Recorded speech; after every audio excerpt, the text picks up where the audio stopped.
Between Jeff Reed and Jesse Holmes, who is most likely to win the Hot Buns contest in Nome, Alaska? I'm not answering that. I think answer the first one. What? Tomorrow I'm going to shave and shower and everyone's going to be like, what? Hello, Iditarod Nation, and welcome to our kitchen. Might sound a little bit different today. Got a little bit of a cold. A little bit of a cold coming on.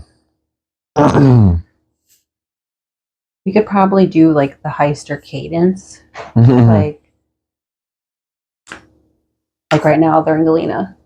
Yes. So he'd be like, hello, Iditarod Nation. Reporting here from Galena. Teams are racing down the Yukon to catch front runner Travis Beals. Good luck with that. I'm silly. That was good. All right. Day 6. Yes. Teams are en route to Galena right now. They are. The highway to Galena, we should call it. Yes. There's quite a few teams in between Ruby and Galena right now.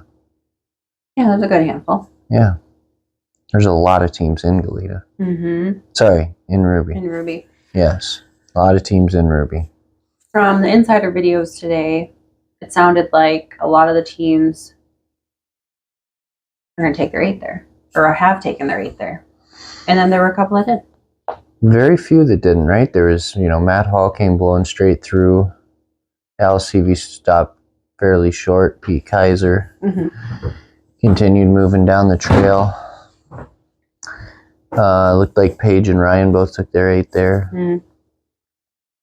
Who else is out on the trail? Jesse Holmes. He took his 8. Took his 8. I think Jason Mackey's taken his 8, and probably most of the other teams that are sitting there. Mm-hmm. Yep. Be interesting to see if anybody else comes blowing through soon. Yeah, and really interesting.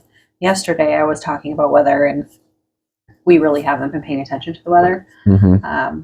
But now weather has become the buzzword, and it's going to get cold. It's going to get colder and windy. There's going to be some north wind, which is notorious. Yeah, and it's interesting to have wind and cold at the same time. And let's talk about cold and wind for a second. For the dogs, it's no problem. Not at all. And we touched on this in our first episode, or second, about the windstorm and Hunter we're in. Yes. It is definitely the musher's obstacle. Yes. I think sometimes the dogs enjoy the wind as well, especially when it's warm out. I've seen some dogs that get really excited going into the wind and just kind of thrive in it. So it'll be interesting to see whose teams are thriving in the wind and whose teams are kind of bulking in the wind a little bit. And how does this affect diet for the dogs? So mushers have had a fairly decent warm upper 20s, it sounds like. Yeah. Now we're shifting into below 0, negative 20. What switches for feeding? Well, we talked about before hydration. And with the warm. And going into the cold, it's surprisingly just as important. Hydration. And sometimes the dogs actually will drink more water in the cold weather than they will in the warm. But if you can pump the calories to them in forms of beef fat, things like that, it can help a lot in the cold weather, keeping good weight on the dogs and good energy on them while they're moving and such. So right now, kind of loading with fat-heavy meats and... it's not extremely cold, so it's not super critical yet, but probably start leaning in that direction a little bit for sure.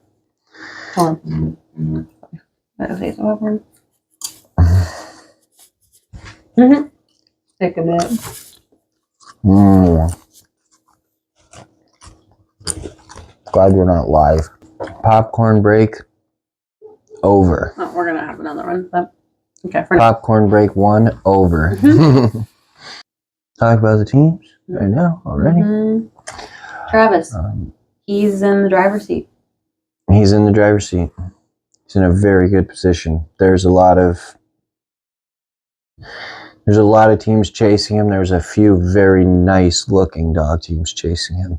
Mm-hmm. His team looked really nice coming into Galena. Yeah. I thought they looked better coming into Galena than they did coming into Cripple.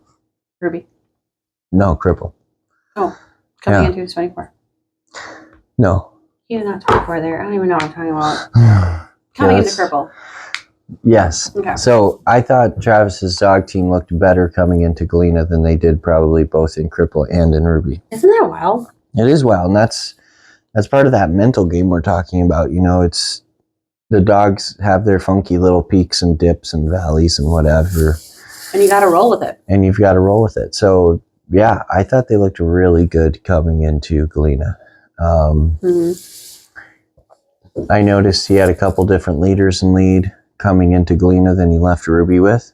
That's always an interesting thing to look at. I do know that he has a couple of dogs in heat, a couple females in heat. So, you know, he had said earlier in one of his insider videos that he was putting that female in the sled to kind of take that distraction away on and off. Mm-hmm. So, you know, it looked like a couple females in lead. Maybe one of those ones was one of the ones in heat. Mm. But yeah, interesting to see a couple different leaders up there. But he had a good run over there, had decent times. And talk about his 4-hour rest. He did not take his 8. He has not taken his 8. That was a move. It was another move, yeah. And I mean, it could be a good thing. It's always. Well, you said something today. You said, I've never won Iditarod. Yeah, so I've never won the Iditarod. This is what you got to do. Yeah. I can calculate a 4th place pretty good, I feel like. Done that a couple times. But that's what we were discussing was what it takes to break that barrier. Yeah, and it's either going to work or it's not. And that's, we've seen it time and time again. Yeah. And right now, go both ways. It's working for him. Yeah. And he's in a spot. He's an exciting spot, but he's also in a terrifying spot. Yes. Because everything up ahead, he is leading. Be a little leapfrogging yet. You are right. But by the time he hits Caltag, everybody will be done with their 8. And if things stay good for everybody, then the leapfrogging will be over for sure. So if he takes his 8 here, there might be a couple teams that jump ahead of him for a moment. Mm-hmm. Just they're not ahead of him time-wise, but they'll be ahead of him position-wise for a run or two. And what comes with that? Like it feels like, you know, people always say, oh, to be in front, that's amazing. Mm-hmm. But just thinking of all the things he has to think about. Yes. Like he now has to pay attention to how far back are these other guys? Mm-hmm. When are they going to get there? How much rest can he put back to his team without feeling like he's falling too far back, without feeling like he's giving too much back? Yes. And then trying to predict the trail ahead, what's going to happen ahead. Yep. It's a total. Yeah, it's going to be more of a mind game than normal, for sure. Oh, definitely. He's learning a lot this race. Yep. But it's pretty easy to calculate. I would say it's pretty easy to calculate what most people are going to do at this point. Yeah. Well, for you. Yeah. But when you're out there, it's a little harder, you know. So he'll be looking and he's smart too. So he'll know what moves to make, I think. And as long as his dog team stays strong, it's his race to lose if he keeps his dog team strong and healthy. So say at this point his main focus should be dog care and maintenance for sure. He has a golden opportunity here for sure. But again, there are some. Did you see? I didn't see Dallas's team leave Ruby yet. I haven't watched the video. I didn't either. But I watched them come into Ruby. Yeah. That was a scary looking dog team. There was a couple, yeah. That dog team in particular was a scary looking dog team yet again. Mm-hmm. Remember us talking about him coming into Cripple. Uh-huh. They look just as good coming into Ruby. Mm-hmm. Just as good. And of course, he 24'd in Cripple, took a break on the way to Ruby. Had the 2-hour time penalty. and added a 2-hour time penalty. So he's got a really well-rested dog team, especially for a Dallas Evie dog team. Yep. And insiders, if you are an insider, if you're not, there's still time. It's still worth it 100%. Absolutely. Things Dallas are heating up. Had a phenomenal interview where like we shouldn't even really discuss the moose thing anymore. You just need to go watch Dallas's video. Yes. And I liked how he said in there, he's sorry. He was apologizing to everyone. And he said, I apologize to my other mushers. And he said specifically to Travis, because if he should win this race, everyone deserves to win it in a fair fight. And well, hey, if Travis beats him by more than 2 hours, we know it's a fair fight, right? Right, 100%. If not, there might be a little question in our mind, but still, it is what it is, and I'm sure he'll take it either way. Right.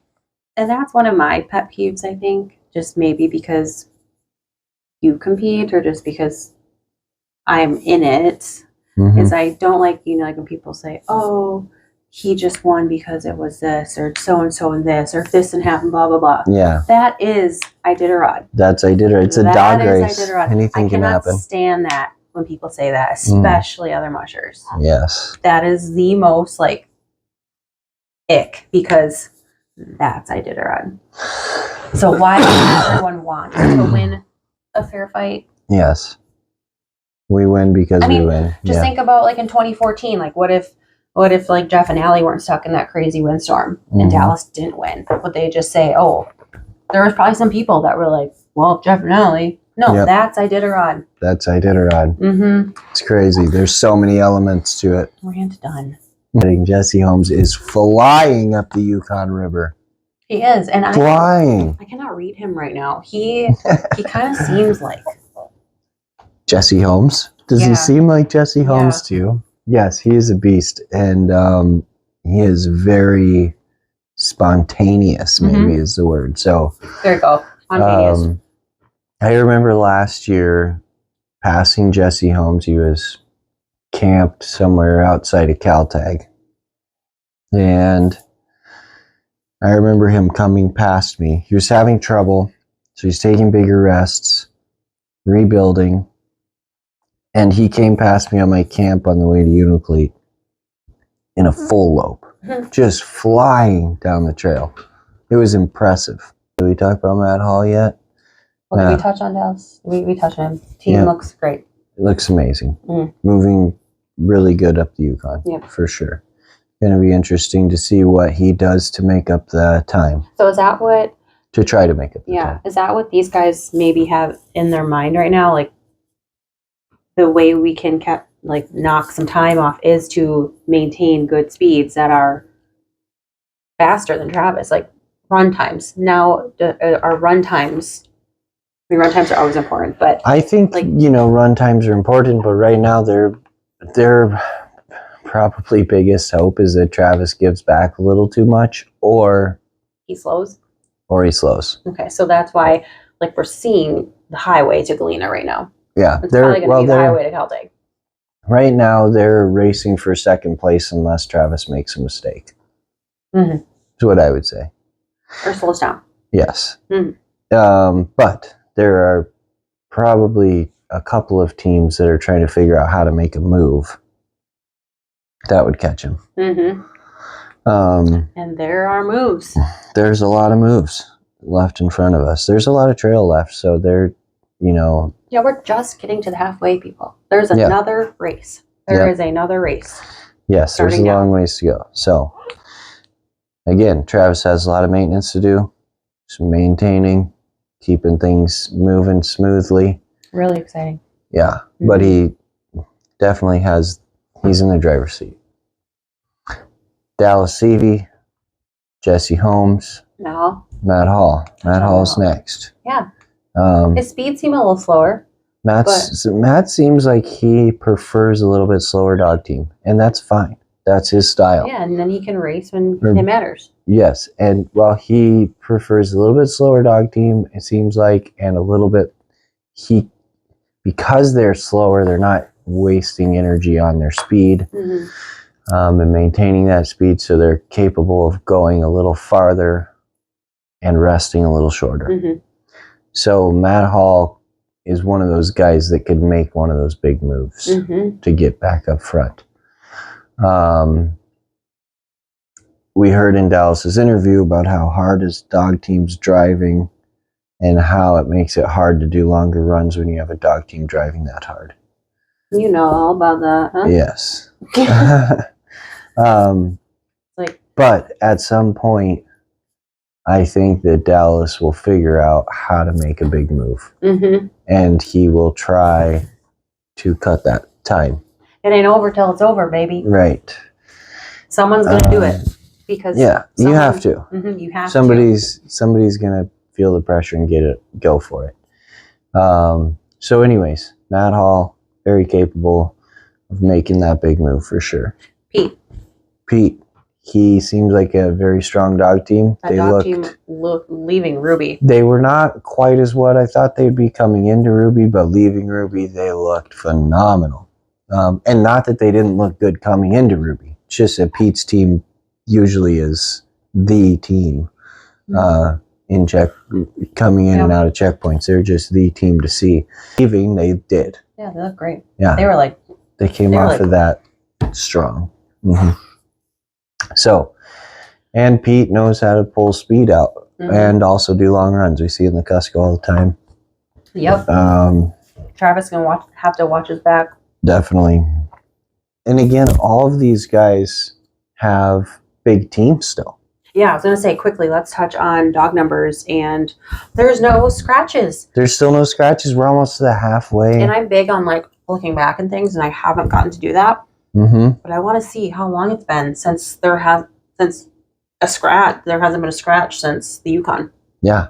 I mean, we're not quite halfway yet, so let's not get our hopes up too high, but let's get our hopes up a little bit. It's really cool. It's cool to see that Josh Robbins isn't in last place anymore. He put a pass on somebody. He's still moving. Maybe it's a leapfrog, though, still. Could be a leapfrog, but that's okay. He's back in the mix. I think back up with the mushers. I think those rookies are just... They're just having fun. They're just wanting to get to know him. And yeah, absolutely. I just would hate to see somebody fall back enough to have to get bumped. So that was where I was like, I was a little bit worried about that, but he's back in the mix a little bit and keeping up. And I'm sure everyone's safe. I'm sure somebody warned him of that, and he's vigilant of it. Yep. So Jason Mackey is good to see. In the top 10 right now. Jason Mackey's in the top 10. He's last time I looked, it said he was in 11th, but that might have been after somebody blew through. So I think he came into Ruby in the top 10. How cool is that? I mean, that's awesome. What is his best finish? Best finish is 21st place, which is still good. So he just must be feeling on top of the world right now. Yeah, Jason Mackey's best finish in Iditarod is 21st place, so him sitting in the top 10 is pretty awesome. Mackey must be feeling great. And it looks like the rookies are doing awesome. Just about to cripple, huh? Yep. Everyone, and I shouldn't say everyone, people have been talking about Nick Fatigue. Isn't he 17 hours off pace? He's quite a ways off pace, yes. It's confusing to people who are newer to the race and who don't quite understand the mandatories and everything like that. And so, yes, Nick did arrive in Ruby checkpoint first. He enjoyed a phenomenal meal, but he is not first, and he is, I think, 15 plus hours. Which is not too much. No. Well, he's definitely not in that mix. Yep. I mentioned this on a live video earlier with Brendan on Mushing, Alaska. That Jeff King came into Ruby first, took his 24 there in 2014. He was 9 hours behind Dallas when he left there, and he arrived in White Mountain 6 hours ahead of Dallas, which means that he made up 13 hours from Ruby to White Mountain. So it's not impossible. No. They could take off and that's why we were start turning up the trail. There's another race. There's another race, yes. And so hang on tight, everybody. Who we forgot? Oh, Paige, Drobny, and Ryan Reddington. Yes, Paige. We haven't got to them yet. They're behind the others at the moment. Paige put on... We're getting there. She's been putting on a heck of a show. Absolutely. We talked about a female winner, hoping for a female winner, and right now you talked about hoping for a female winner. You mentioned Jessie Royer, but right now Paige Drobny is in the seat. That'd be cool. Much better than Jessie Royer is, for sure. Yes, and who knows about Jessie Royer too? Jessie's ultra competitor and could fly up, but and I think so is Paige. I think she could probably do it. I mean, her and Cody they seem pretty honed in on their training program, and they've been working at this for a long time together. I mean, they brought 2 teams to Copper Base and then smoked it. I mean, they didn't win, but they were smoking with two separate dog teams. It was a strong performance, and so she has probably great pool of dogs that she could choose from. And Mm-hmm. she's doing great. Their hard work is paying off right now. I'm sure she's super thrilled. I'm sure. We did hear that Ryan fell off his sled today. He did. We can talk about that. Yeah, he fell off his sled.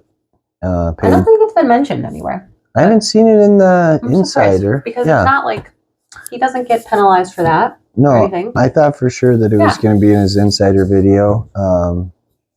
He fell off his sled. Luckily, Paige was catching him. Yeah. Really funny. I was watching the tracker, and I was like, how is he holding her off so well? And I was a little bit nervous about it because I was like, I hope he's not racing Paige to Ruby. Like, who cares? He was smart. He let his team go and hopped on with her for a while. And I was like, oh, it was a lighter load. That's why. We don't know the details. Brief, momentary. I know the details. Ryan put something light on his drag pad, hopped off, and said, "Give me a ride, Paige." I said, I hope she made him get off and push up all the hills or run up all the hills. I'm sure she did. Yeah. Okay. Ryan's kind of hard to read, too. Yeah. He's saying that the last interview, he hasn't raced. He hasn't been racing. He's been holding them back a little bit. He said when speed-wise, he has not been racing yet. When they start to go fast, he holds them back. Do you want to talk about that process? And he seems a little bit like Ryan, where I think he's really self-analyzing. But yeah, when do you expect to see him? Well, if he copies last year, he said last year that he didn't really let him roll until after Eagle Island. So, and anytime here, Ruby, Galena, he can start letting them take something out of the tank. And I think going into this, we had a question from someone watching, wanting to kind of go deeper, or maybe if you have anything to add about that mushers will intentionally remove dogs to go faster. Not because they're hurt, not because just if a dog is not keeping with the pace, yes, it can significantly slow you down. Is that true or false? Well, absolutely. Okay. Someone really wanted that question answered. Yep. And I think those rookies, they all look phenomenal. Super. Yeah. Even not rookies. Like Deke, he's done this before. And yes, the middle and back of the pack are charging. This is just a good field, man. It's a strong field. Jessica has a young group. Yes. And with some veterans mixed in, and she's showing them a really good trip down the trail. One more. I do have to mention Matthew Failer. He is now out of Ruby, heading towards Galena. Took his 8? I'm not sure if he took his 8 or not, but he is there, and that's one team that could jump back up at some point. I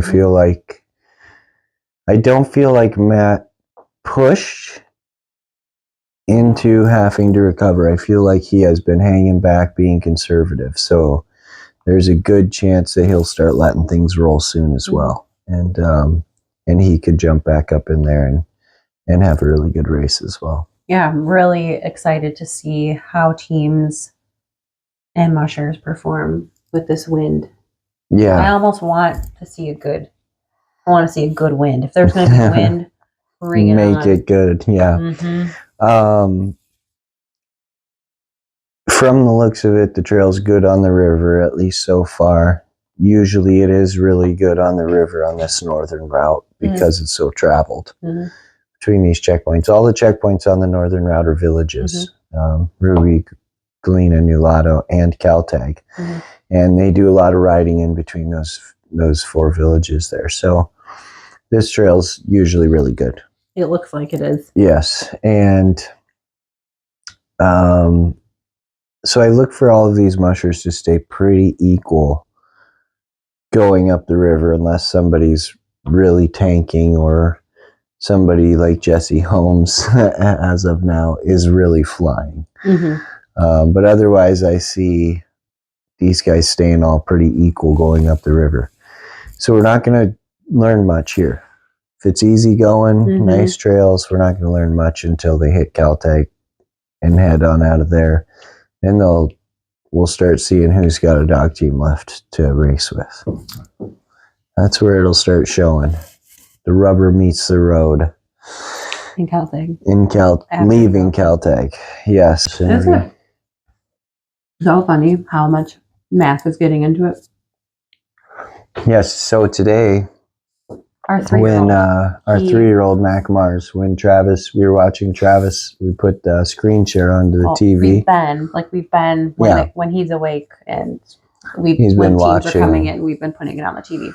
Today he was hopping up and down on the couch when Travis came into Galena yelling, "Go Travis, go Travis, go Travis." And then he was saying, zero prompt. Yeah. It was and then awesome. He was saying, "Hurry, they're gonna pass you." Yeah. And then what did he say at dinner last night? Oh, hilarious about juice.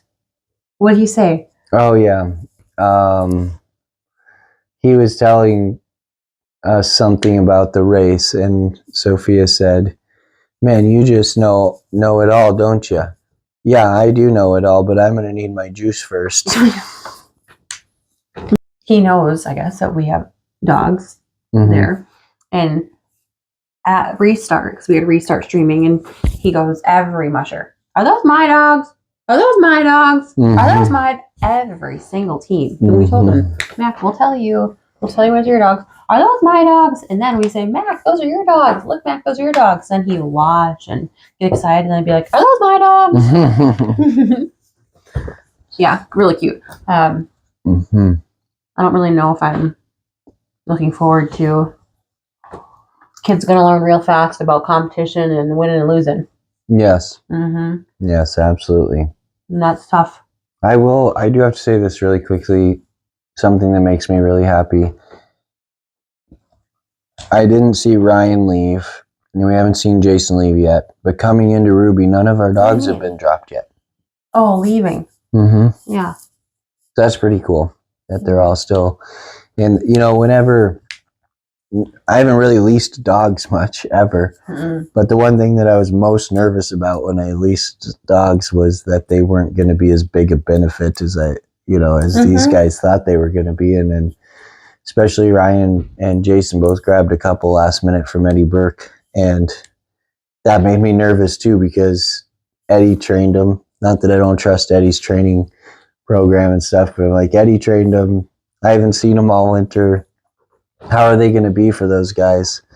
And right now they're still in there. Yeah, it looks like they're just kicking. So that's awesome. Seamless. Yeah. And actually Jason came in with Bowie and lead. So pretty cool. Eddie. Yeah, good job, Eddie. Good training. All right. Let's play a game. So let's do it. Day 1, we played Musher Most Likely To. Yes. But it was all like Iditarod themed, trail themed. Yes. We're going to play the same game, but not Iditarod themed. Okay. So, we're going to have 2 names, 2 mushers. Most likely to. Are we ready? We're ready. You're ready? Okay. What? Okay, Hunter Keefe and Isaac Tenford. Yes. Who is most likely to become a famous rock climber of indoor office cubicle walls? Between Isaac and Hunter? Yes. What is this question? A famous rock climber of indoor office cubicles. Okay. Okay. Oh, yeah. Hunter. Hey, me too. I think it's just because he's smaller, I think, than Isaac. Yeah. I think, from what I've seen. I just see Hunter doing more off-the-wall things than Isaac. Well, yeah. No pun intended. I can see him scaling. Or on-the-wall things, I should say. Most likely to organize a synchronized group of dancers in a grocery store. Between the same 2? No. This is going to be Deke Knack, and Amanda Otto. Which one's more likely to... Organize like a flash mob in a grocery store. A dancing mob. That's what a flash mob is. Okay.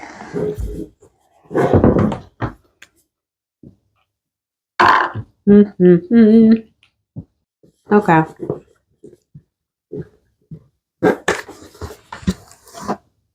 What did you pick? Oh, same. Oh, same. Okay, why did you pick me then? Because it was dancing. Oh, okay. Maybe Deke's a dancer. I don't know. Maybe. All right, most likely to break the world record of hopscotch. Consecutive hours playing hopscotch. Between Millie and... Millie? Okay, Is that what I between saw? Millie... Okay, who's the most likely to break the record of consecutive hours playing hopscotch? Between Milla Porcel and Gabe Dunham. Go. Okay, Milla Porcel. How do we keep tying on this? She's Danish and they win everything, like overseas. Like Olympics. Yeah, she looks like she could hop around for hours. Yep. No offense, Gabe. Think you could hop around for a long time too, but I think that Milla could find competition in anything. The drive to compete in anything. Most likely to invent a new sport involving trampolines and bubble wrap. Jason Mackey or Calvin Doherty. Do we need to write anything down for this? Yeah. Mm-hmm. I think that's obvious. Mm-hmm. Mr. Although Doherty. Jason would be game. Oh, this game sucks. Thank you for watching. Cheers, honey. Another great show. To the star, everybody. What? You're always the star of the show. First week in March, second week in March, so. Congratulations, you've taken the spotlight. Anyways, yes, and throwing out a plug, Mushing Alaska. If you haven't watched their stuff. Yeah, you waited a really in-depth discussion. Yes. It was live. They're going to have live tomorrow. But the recording is up, so. The recording's up. They're going to have another live video tomorrow. They've already had a few. Mm-hmm. If you haven't watched them, go over there and check it out. This is Sean Underwood's brother. Sean Underwood and his brother put on this podcast. It's going to be a good night. Going to be interesting couple days. Yes, the weather is supposed to change. We're going to see really how the management of dog teams has. It's gonna. I don't know what to say. We're not gonna see it today or tomorrow, but when they leave Caltech, we're gonna know who did what right, and it's gonna be interesting for sure. So, good night. Thank you for watching. Come back tomorrow. Good night. Bye.